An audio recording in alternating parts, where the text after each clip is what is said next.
justamente para este gobierno que tiene que ver con Petroperú, ese pozo, ese forado donde se pierden literalmente miles de millones de dólares todos los años. Alonso Dávila nos cuenta cómo una camarilla en la petrolera estatal en estos últimos días ha tratado a toda costa de aferrarse al cargo, de crear nuevas gerencias, de aumentarse los sueldos, de resistirse a que lo saquen. ¿Para qué? Para seguir manteniendo lo que existe en Petroperú, una planilla dorada. Veamos el siguiente reportaje. Petroperú estaba en plena reestructuración general. Mientras afuera se discutía cómo salvar a una empresa hundida en deudas, adentro se libraba otra carrera: cambiar convenientemente su estructura antes de que cambiara el poder. En Petroperú se estaba trabajando a contrarreloj. Documentos obtenidos por Cuarto Poder revelan que hace algunas semanas su directorio anunció una particular reorganización.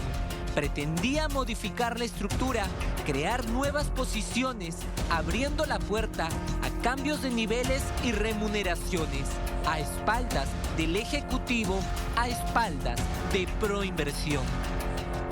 Dada el estado de la compañía, que es realmente malo en la parte financiera y productiva, hemos decidido reforzar al directorio en esa misma dirección, para que logre nuevamente que Petroperú gane espacio que ha perdido en los últimos años por un mal manejo gerencial. Advertidos de lo que ocurría, el último jueves 6 de agosto, la Junta General de Accionistas decidió dar un giro al timón. A través de este hecho de importancia, firmado a las 9:55 de la noche, se confirmó el regreso del economista Oliver Stark a la presidencia del directorio de la petrolera estatal. Petroperú está en cuidados intensivos, su situación es muy delicada. Hemos visto en los últimos meses cómo los directores y el directorio recompuesto ha ido resistiendo las decisiones y recomendaciones de Proinversión.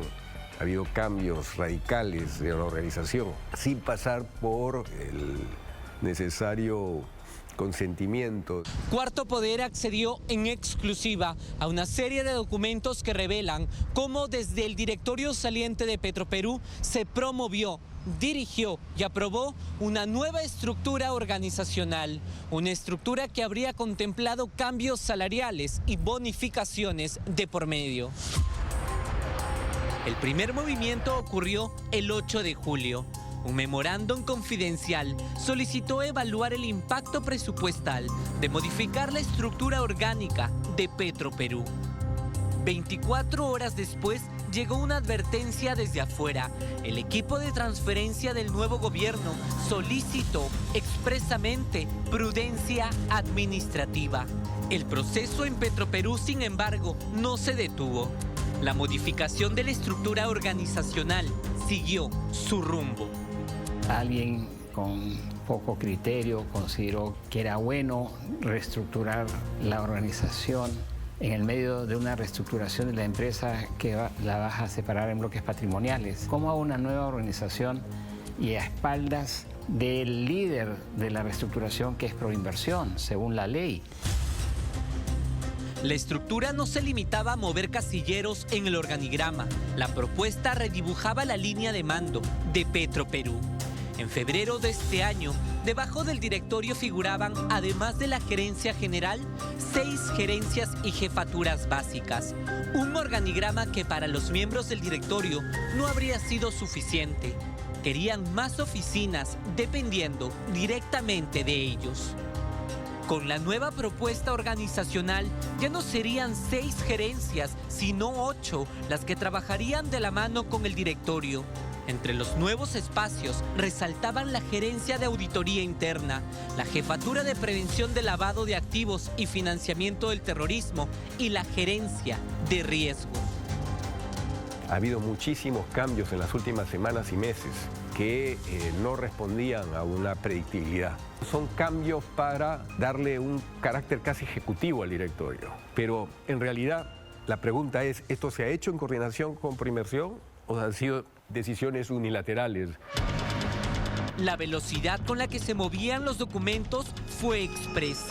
había apuro, no solo para concretar la modificación, sino también para incluir aparentemente aumentos salariales. El 23 de julio, feriado nacional, mientras buena parte del país descansaba, en Petroperú la reestructuración seguía avanzando.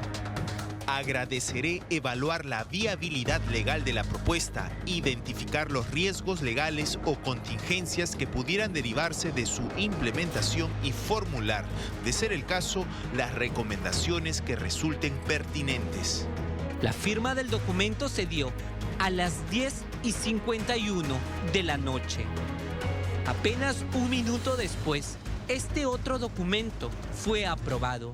Era uno de los primeros informes técnicos que daban sustento a la modificación que se pretendía dar.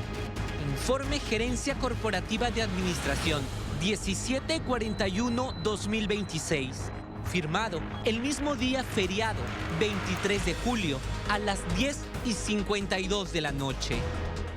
Un comportamiento impropio, ¿no? Hacer eso entre gallos y medianoche durante un nuevo gobierno, ¿no?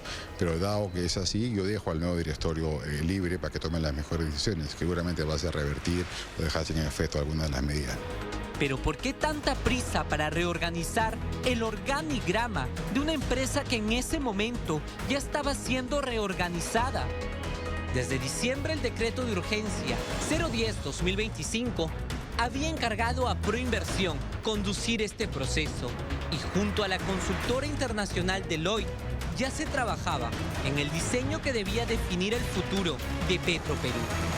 Lo que estamos viendo es un cortocircuito reiterado entre un directorio que resistía a Proinversión en su mandato especial de ser una especie de entidad que supervisa el proceso de reestructuración. No ha habido una amalgama, no ha habido una sinergia.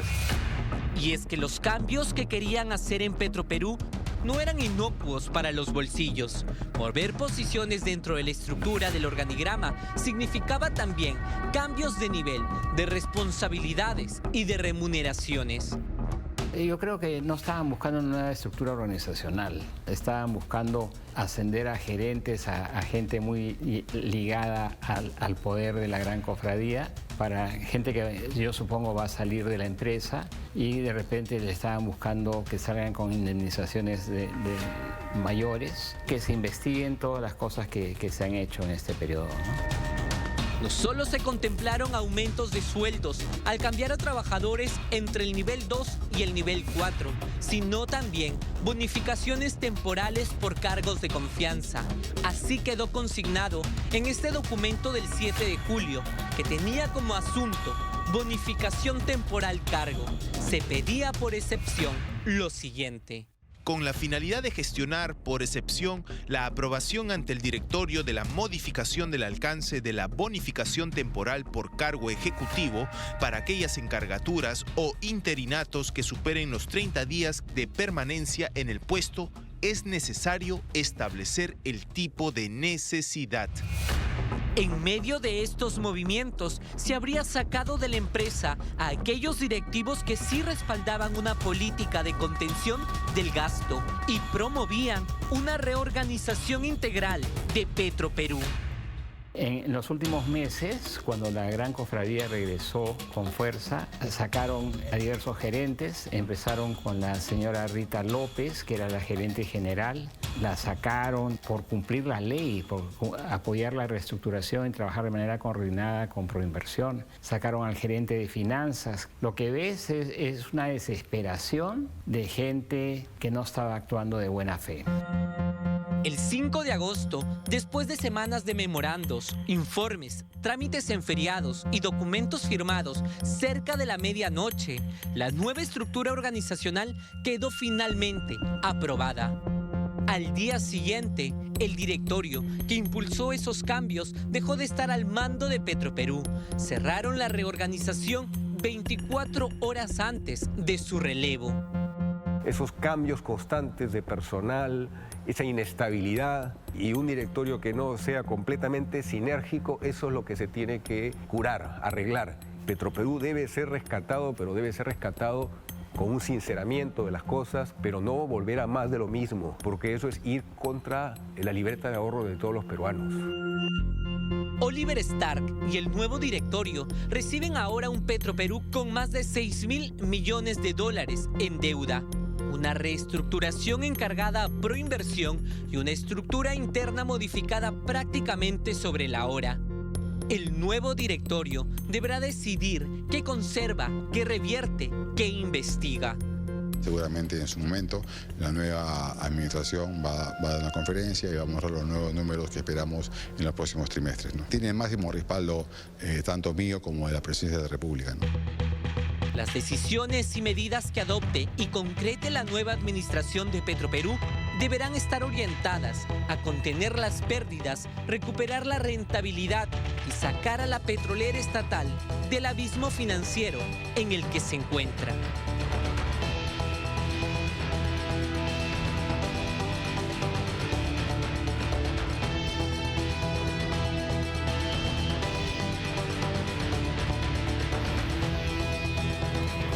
Bueno, hay que ser muy claros en lo siguiente. Petroperú es una empresa quebrada, es una empresa pública, porque se sostiene con dinero de los impuestos de todos los peruanos, pero es una empresa pública quebrada, con una deuda no de millones, sino de miles de millones de dólares.